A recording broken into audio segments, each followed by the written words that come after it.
The theme for the afternoon talk is the happiness meditation.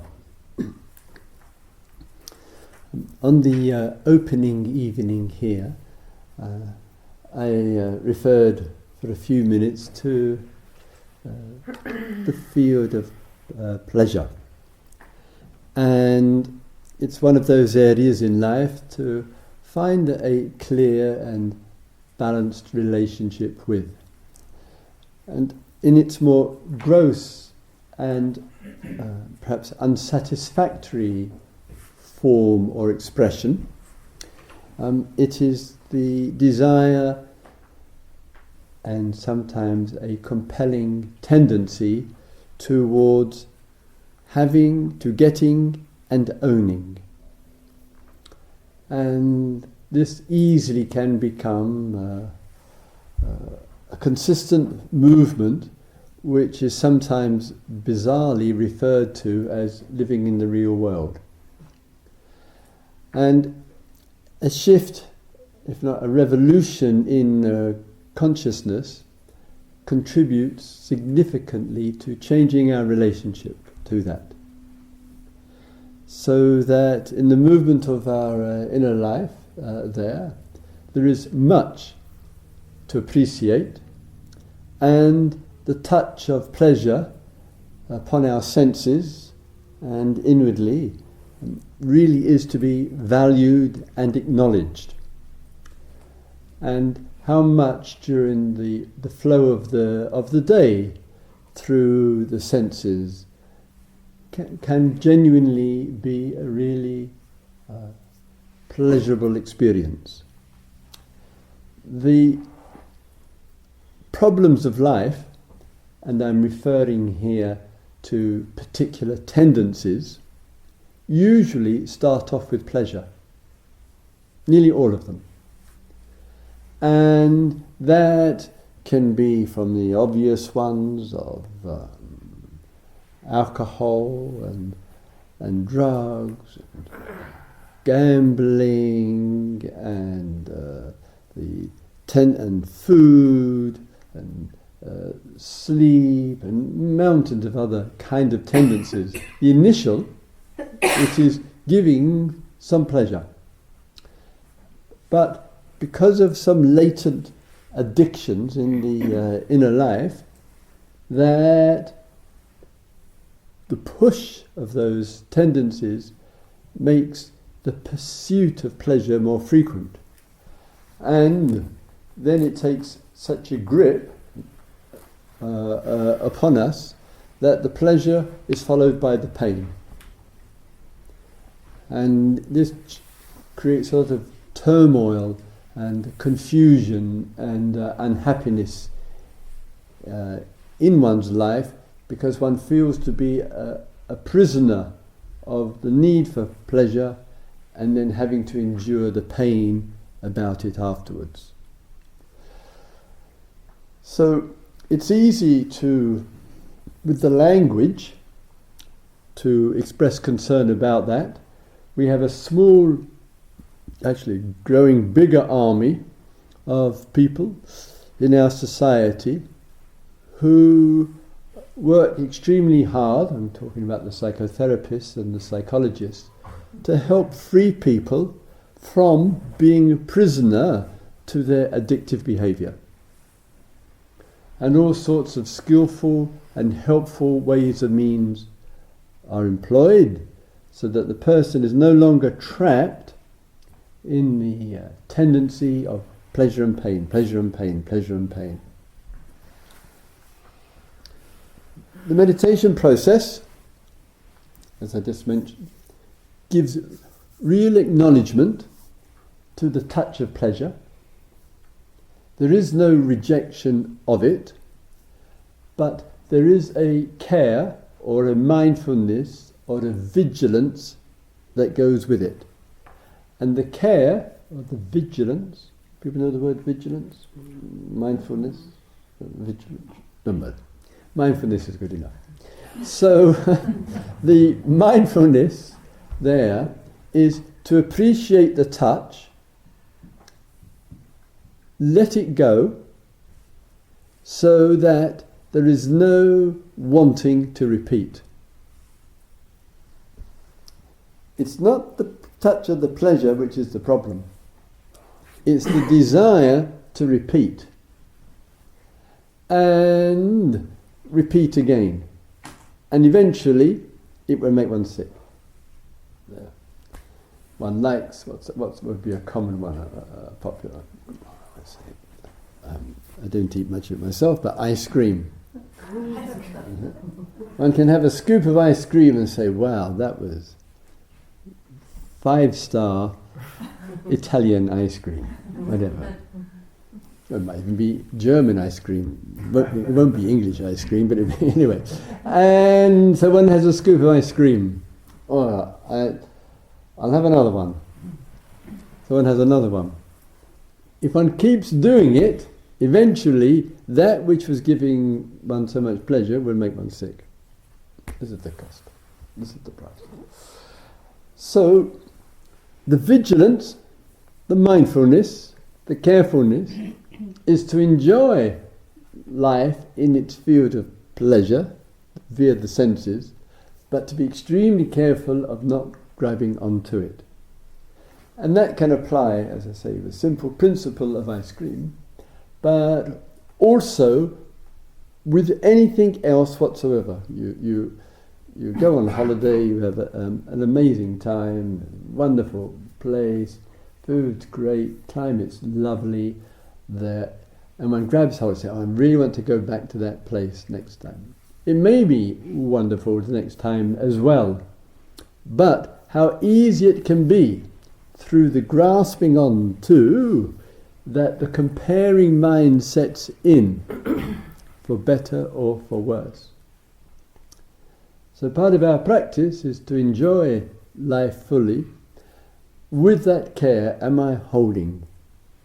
Am I grasping on to something?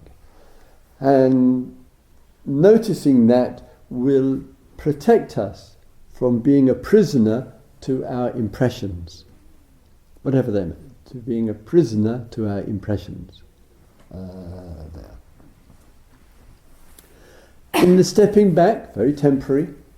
Remember, you're on a retreat just for 7 days, not for 7 lifetimes.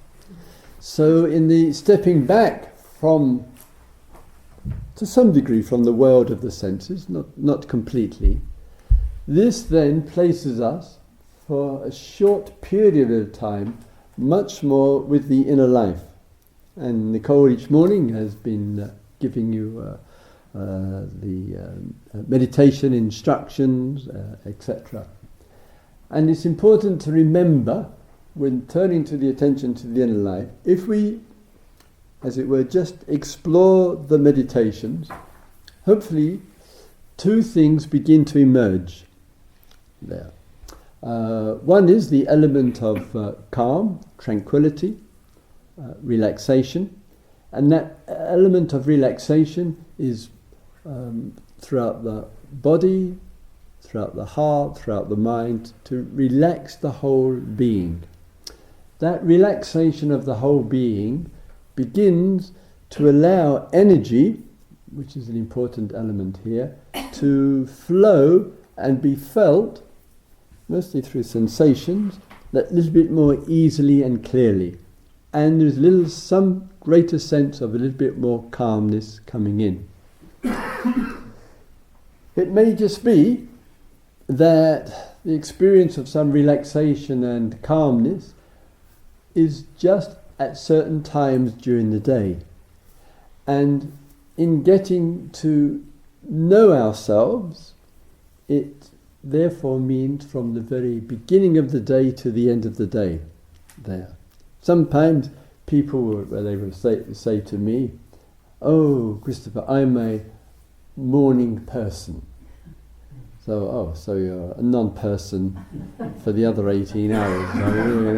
I'm a evening person there. So one may feel a little bit more alive, say in the morning or in the evening or in the afternoon or the night. But life is 24/7. Life is a renewal and a recycling that's going on day by day. And therefore, when we look at ourselves, to explore and know ourselves well, it then requires from us to say, well, how is the totality of my day from the moment my eyes open in the morning to the moment I close them at night?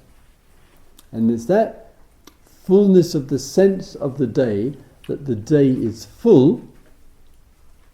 If that sense is there, with clarity, happiness will have to come.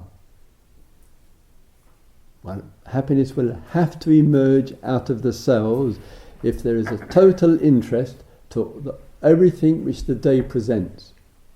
It will bring the happiness out of us. Sometimes, and I know Nicole has referred to this, is that how easy it is, tension arises.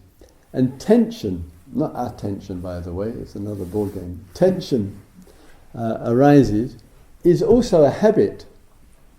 That nobody says, oh, I had my first moment of tension in my life today. No, it is a habit. And tension is a contraction, clearly. And I think, was it today Nicole did the exercise with the contracting face, or yesterday? Yesterday. So, just a small example with us. Something can stimulate. It could be a thought. It could be something around, or a memory, or a future idea. And there is a contraction. And in the contraction there is some tightening which is going on. That tightening, of course, can be in the face. It can be in the shoulders, in the stomach, in the hands. It can be all over the body. And it doesn't take much in the repetition to keep contracting. And thus we live a contracted life. Dharma teachings are about a liberated life, which the same thing as saying a life which is uncontracted. A contraction, tightening up, sometimes experienced in the body cells, different parts of the body, sometimes in the mental attitude, the tightening up. That tightening up not only is unsatisfactory, can generate some pain and difficulty for us, but it's blocking happiness. It's robbing us of peace of mind. And with the contraction that comes for us, in order for it to continue itself, it can only last because the thoughts have some explanation to justify it. So sometimes you and I, and maybe quite innocent, there is a car nearly runs us over. Somebody shouts at us there. There is some pressure there. I'll give you a small example of the pressure. I was going through Ben Gurion Airport in Tel Aviv.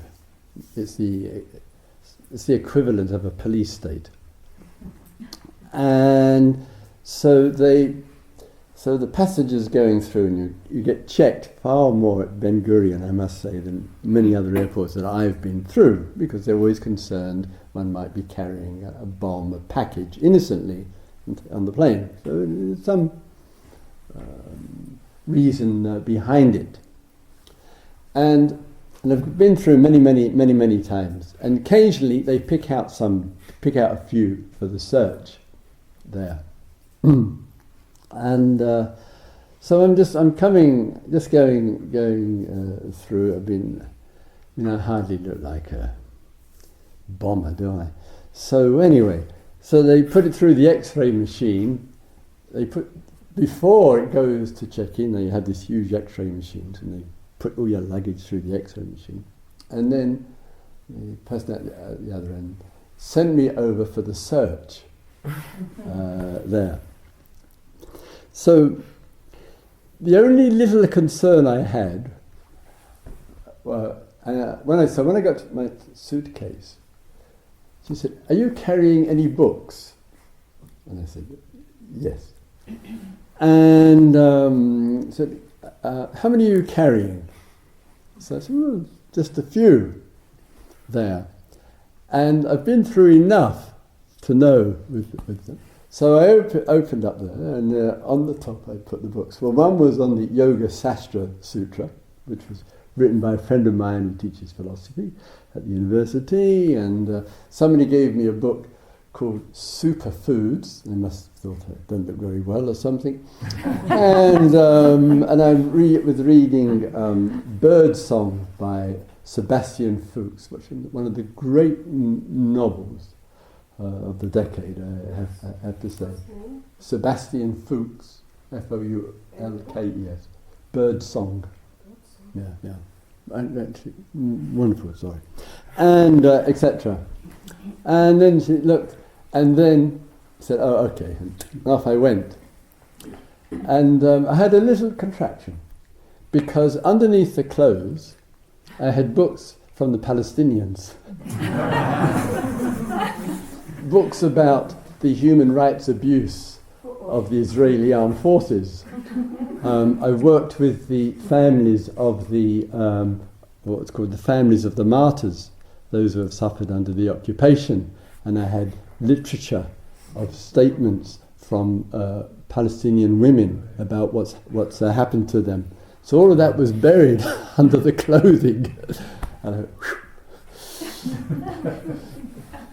So sometimes I just use it as a small example of we find ourselves in situations not very pleasant nor happy to comfortable to be in, and in those kind of situations, still vigilance, the mindfulness again, is just to watch the contraction, because if the contraction stays, the impression of fear will be left. A problematic situation, like the one I just gave, the impression of contraction will leave fear, and that fear will be carried next time, or into something else. So our practice is to recognize our humanness, that sometimes we do contract. There. Can we bring our practice as quickly as possible to dissolve that contraction, that image, that picture, and immediately in that just relax into the being, and that therefore there can be a quick return to tranquility. Even though in the contraction, I notice that I'm sometimes surprised that situations like that, as some contraction, there's a bit of sweat under the armpit, and little stickiness on the back, because one knows there's going to be one hell of a issue if they see what I'm carrying. So these situations there, so that, as I say, the deep is where the peaceful is. In the meditations, coming back to the present moment here, in the exploration of the meditations, it may be that yes, there is some calm, and as the Buddha said, there is mindfulness with clear comprehension. And this term, it's a rather technical term, clear comprehension does matter. So sometimes you and I find for myself as well, sometimes essentially there is just sitting, just walking, just standing meditation, just reclining, just eating, just listening, and all of that mindfulness and meditation is genuinely appropriate. That's the mindfulness element. The clear comprehension also is noticing and seeing a little bit more carefully and a bit more detail. So there's mindfulness, which is noticing, obviously, change. Mindfulness, which is noticing any holding or pressure or tension and dissolving, that active dissolving. There is mindfulness in and clear comprehension in not grasping onto a story, into seeing through the story. There's mindfulness in clear comprehension in seeing that it's just a process that's going on. So rather than I am thinking too much, which makes it personal, the Pali term is anatta, one sees, there is a lot of thinking going on. Rather than seeing my mind is wandering so much, it's taking the my out of it and saying, the mind is wandering. That starts to give a little bit more space to the experience. Rather than, I have so much pain in my knees, the change is, clear comprehension, there is pain in the knees. The change of attitude, the change of view has, and Nicole was referring to this, a softening view about things. Because when we say, I have so much pain in my knees, the very I and the my adds tension. It starts to make for the resistance. I have got so much pain in my knees, I can't keep still, my mind. So this world of I and my, it's got so many past tendencies to it that it actually tends easily to increase it and make more of a problem out of it. So the change in the view, this is the clear comprehension aspect, the change in the view is say, yes, there are thoughts going on. Yes, the mind is wandering. Yes, there is restlessness. Yes, there is some pain. Yes, there is some tension. So there is no denying, but if there is less use of I, me and my, there's a little bit more chance to see it just as a process, not as who I am. To see it as a process which is going on, not as who I am. Because when it is who I am, that will encourage and invite a lot of judgmental views. And haven't we had enough of judgmental views for one lifetime about ourselves and about others? So-called others. Sometimes in the meditations, sitting, walking, standing and reclining, there is some, I haven't even got to happiness in meditation, don't go away, I'm getting there, sometimes it's a long, slow path, including for the teacher. So, as we explore the four postures, eating and listening, and as we develop the meditations, it may well be, not all the time, not in every moment, that there are periods of time when we can say, in this meditation, whatever the posture, at this time, whatever the time, there is some quality of calmness, some quality of the absence of restlessness, some sense, genuine, of being quietly with ourselves in this time. Just to stay with that itself is beneficial. We in keeping in touch with ourselves and with being with ourselves and bringing some harmony to body and mind will contribute to a genuine sense of inner peace and tranquility. But a person, the meditator, may ask, all right, Christopher, I feel some calm, I feel some tranquility, some inner peace, but where's the happiness? And I've read books, somebody say, about the bliss, this lovely word, bliss. And the only time I had bliss, I was smoking something.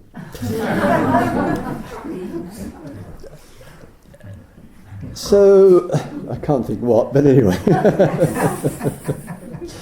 So sometimes,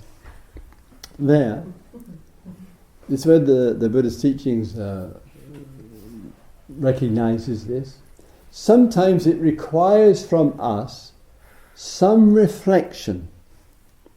So in the absorptions, that means in more depth, called jhanas, and some of you in the room will be familiar with this aspects of meditation practices, that with the calm, the relaxation, certain quality of tranquility which is there are two other factors which really can support each other.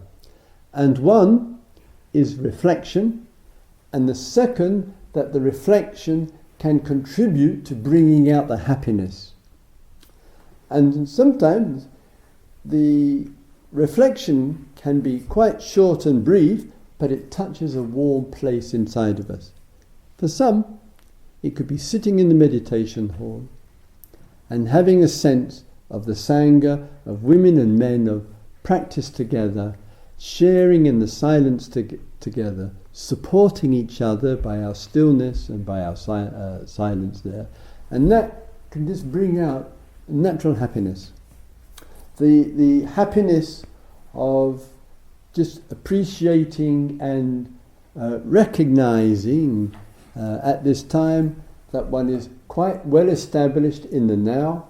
One feels genuinely very at home with it, that there is no wish to be anywhere else.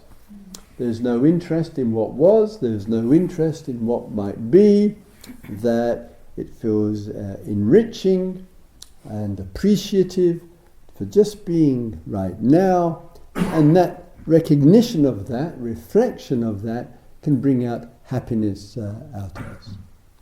Sometimes as well, the happiness comes from something beautiful in one's life which is taking place, and it just comes through and it touches us, and in that being touched by, it brings out the happiness. It may be too in communication with Nicole or I, or a Dharma talk, or just sometimes something comes and it's that much more clear. So even though you have listened to the words of Nicole or I, we may have said similar or same things before, but sometimes something just touches us as if it's the first time we've heard it, as if it hasn't been said before. And even though it may well have, there is a certain receptivity, something feels important, and we're glad we heard it. We're glad we're touched by it. We're glad it means something for us. And all of this, these are all forms of happiness. Sometimes in the hall, in the retreat itself, it just comes through the perceptions as well. So sometimes in the hall, I found this when I was a monk, and I still continue to find this over the years, that sometimes there are the practitioners, the yogis here, who have such a dedication to their practice. They keep very quiet. It's very much an inward journey, not looking or seeking for attention elsewhere from others in any way, just very quietly getting on with their practice. And there's something rather precious about such people as well. And that kind of quiet silence and meditativeness and just quietly getting on with one's practice. For others, sometimes when we see and notice this with people, it really touches a very warm spot. It touches a place of happiness and gratitude and appreciation for such dedication. So what I'm saying here is that it may require from us sometimes some ability to reflect, to see what touches us, what brings the happiness out. When there is the sense and feeling of happiness in our meditation there, at that time method and technique and form genuinely can drop away. The happiness is beginning to inform, fuse the being, and that happiness means that in the experience of it there is an absence of hindrances. Wanting, negativity and blame, boredom and apathy, restless and anxiety, fears and doubts. These kinds of states of mind in life, or the combination of them, which have such a painful and difficult impact on human life. So sometimes the happiness comes when we can see in our experience at the time, hey, wow, wonderful. There are no hindrances going on in my mind. Hallelujah, Allah is merciful. There is no problematic stuff which is going on there. Right now it feels spacious, it feels clear, and the recognition of that can let happiness come through. And that happiness is a birthright. That happiness is a natural happiness which is emerging out of the being. And Dharma teachings, amongst its many aspects, is to touch, not occasionally, not just in meditation, but to touch on it regularly, a natural happiness. And when we are happy, unlike suffering, with suffering, problems, judgmental mind, those hindrances, when that's coming in, the mind starts asking questions. The mind comes in. Why am I so miserable? Why am I so judgmental? Why do I hate being here at the ward house? Why? And so when there's problematic, the mind will come in and it will generate more thought. But when we're happy, we don't say, why am I happy? I can't bear it any longer. I have to do something about this happiness. My mother and father must have caused me to be happy. Whatever. So with happiness, it doesn't require this bringing in of the mind, analysing and interpreting and judging and comparing. So the experience of happiness allows the mind itself to be much more restful. And the experience of happiness as well, as I said a moment or two ago, not that we reject the mind, but we can use the mind well for some quiet reflection. And that is a different use of the mind from the mind which is simply reacting to a problem. And the mind, therefore, is then as much of the problem as the reaction. The mind is as much a problem as the reaction.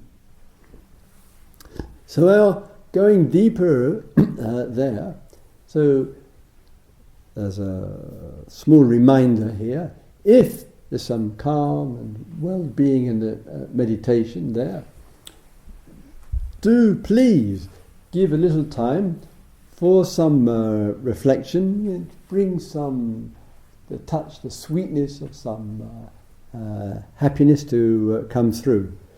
There's always a little risk, because if you start to reflect and you start to on something which makes you happy, remember how easy the old ego, the self, arises like a super rocket. It arises and it will grab hold of it very quickly and go off out to lunch or looking forward to it or something, but it would go off there and one will get lost to the whole story, because there wasn't enough grounding of the being with the quiet reflection of a sense of happiness, to allow that to touch, and when it touches, then to be able to drop the reflection. Happiness is a feeling. Happiness is something from the deep. It's actually very deep. And therefore, if we can have the capacity and the skill to let go of unnecessary thinking and only to use necessary thinking.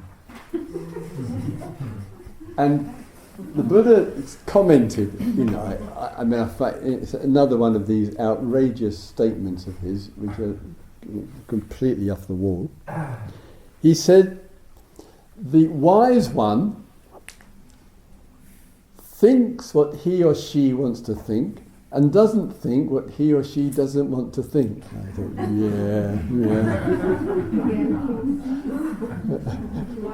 The wise one thinks what he or she wants to think and doesn't think what she or he doesn't want to think. And I thought, if there's one human being on this earth like that, I'm going to go, whoa, whoa. Sometimes in the movement of the deep, this is important here, in the movement of the deep, we may not realize the authority and the power that goes with it. And sort of I want to say, both for experienced meditators here and those who are fairly new, that even, it's a nice habit, but even a nice habit like meditation, both here and elsewhere, sometimes can forget or overlook the deep. And Dharma is concerned with the deep, not with the superficial. What I mean by this is, sometimes the thinking says, if I keep practicing mindfulness, meditation here and elsewhere, through the process of that in the course of time I will exhaust and wear out, Buddhist language, my old karma, my old habits, my old tendencies, my addictions, my sankharas, my mental formations, all these words that we use. So I keep practicing, gradually, slowly, I'll exhaust everything, and if I'm not exhausted by it, I'll feel really free because I've worked it all out. I've exhausted it all. And some take this, which is okay, but it is taken as the gradual approach. And the tradition, the Dharma tradition, has dialogued and debated this until the cows come home. Until the cows come home.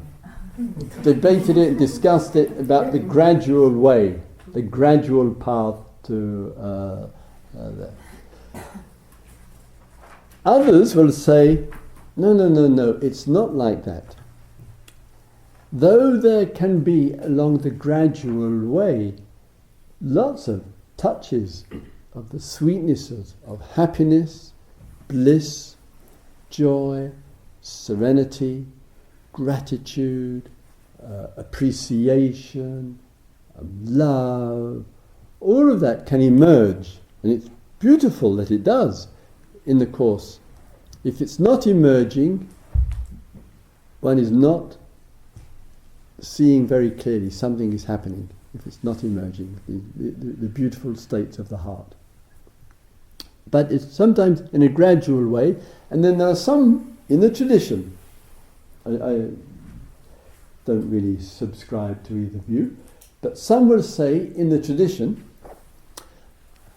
there has to be at some point a kind of major breakthrough. And this view is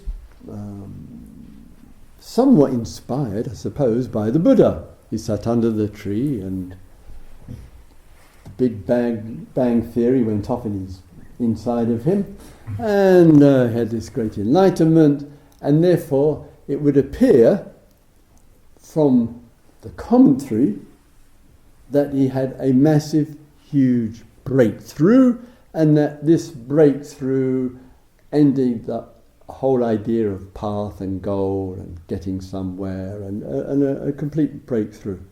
And that's and some people will report, and people would say to Dharma teachers, they'll say, "Oh, Christopher, I did my practice over days, weeks, months, years, including lots of retreats and daily life practices, and gradually I really felt real freedom coming through, and it came through rather gradually, and therefore many of these problems of life have really gone.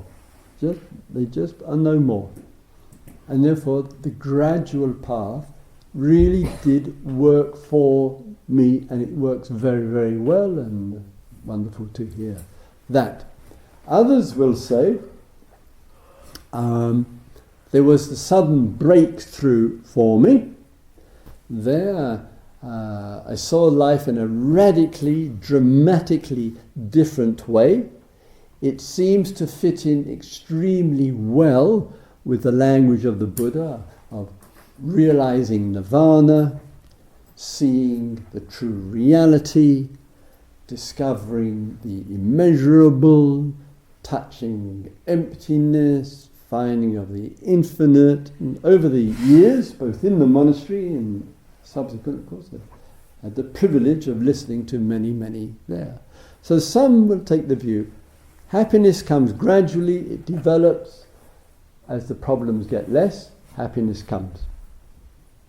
Some will say there's the breakthrough, and in that breakthrough it's really the confirmation of the highest happiness is the breakthrough. You can't get better than that. And there are strong voices and good voices which say to that, and I think both gradual and sudden, in terms of happiness and realization, must be respected. I just say that, to be respected, the voices there.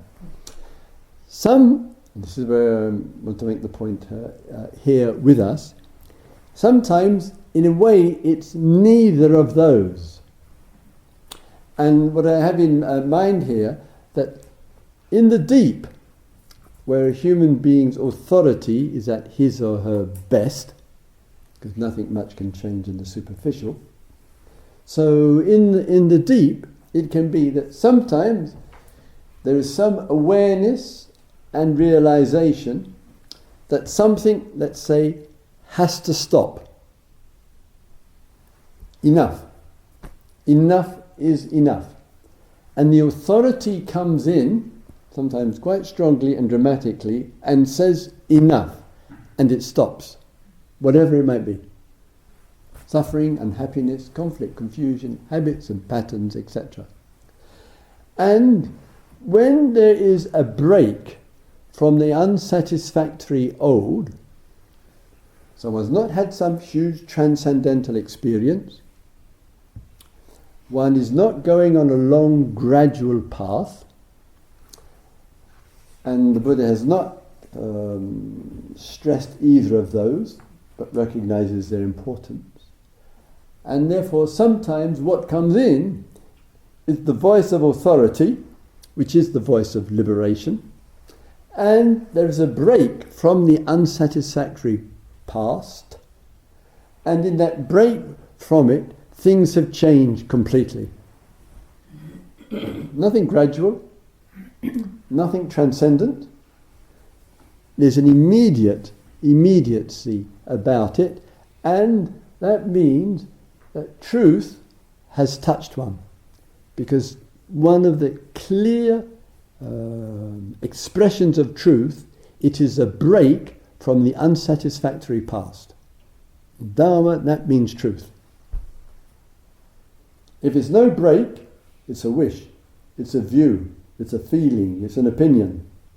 But when something has changed and it's healthy and one has come out of something and it's freed one up, then in that freeing of us up, Dharma language, that means we have touched the truth. And therefore, as a small example, I made reference to it to one of you in the one-to-ones earlier. A dear friend of mine, who's a Dharma teacher, and she said she noticed in herself, sometimes with her husband, and sometimes with other situations, a kind of irritability. Everybody know the word, to be irritable? Agitated, complain, and get impatient. It's all some agitation, some tension, whatever. And she didn't like this about herself.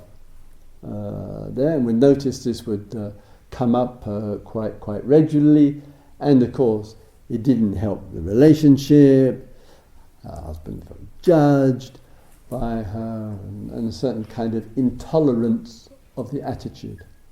And she'd been looking at this and working with this for some time there, and then just one day in her meditation,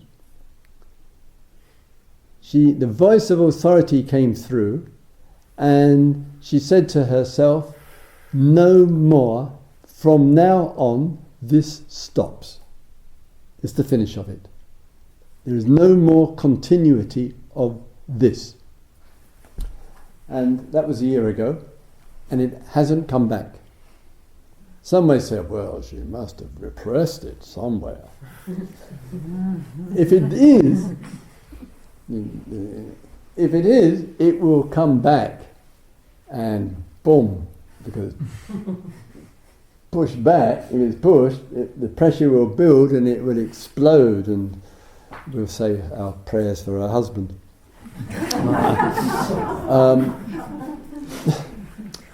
But I know her well. I don't see any sign of it. And I use it as a small, but perhaps important example that change can come in the inner life. It's not suppressed, it's not pushed back somewhere and hidden there, but it's simply lost any significance. Dharma language, one has seen the emptiness of it. One has seen through the pointlessness of continuing in this way. And that is the freeing up of the human being. And that freeing up of the human being is the potential for every single one of us.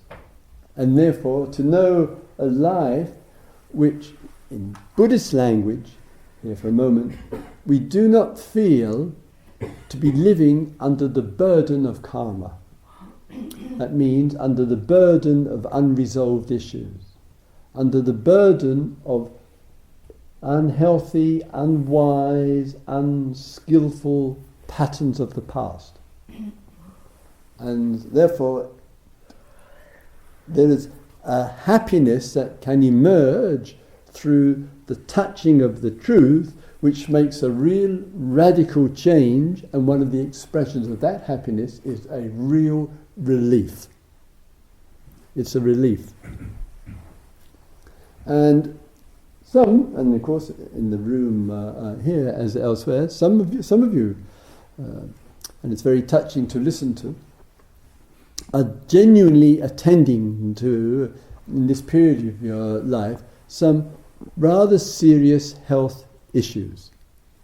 And where there are serious health issues taking place, will also be a certain amount of uncertainty, and there can be a certain amount, obviously, understandably, of insecurity that goes with it, and also, understandably, the thinking can be very much this health issue or this sickness which I'm having to deal with, and maybe in the long term, and maybe for the rest of one's life, that is so problematic, it stops the happiness. Oh no, it doesn't.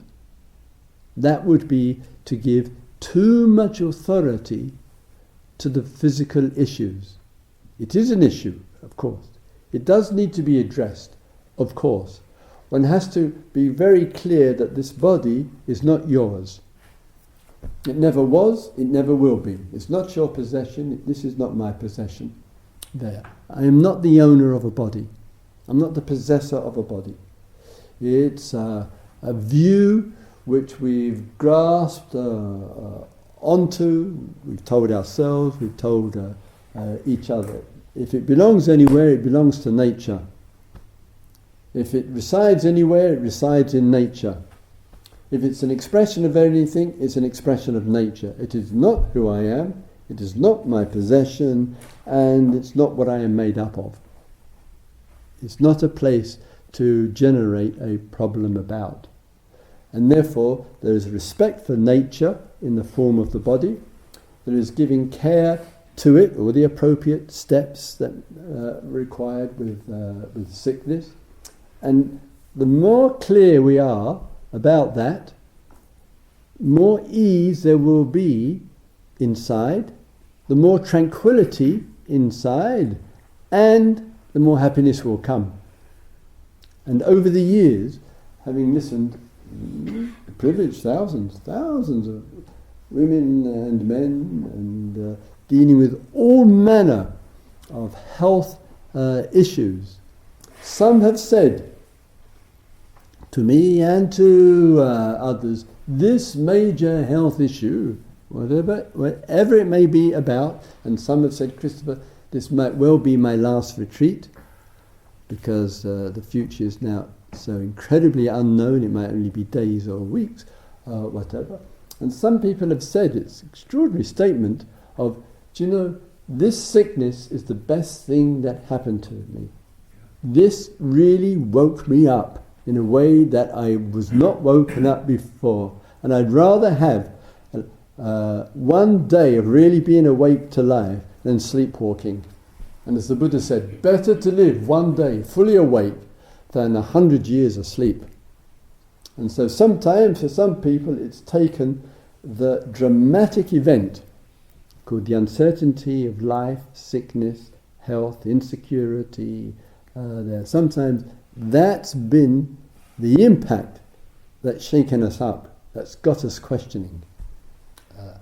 And sometimes out of that questioning that comes, in spite of the sickness, in spite of it, there is a happiness because one senses one is really exploring the deep. One is really facing life and really working with it and seeing what one can discover while we live. And there's a happiness in all of that.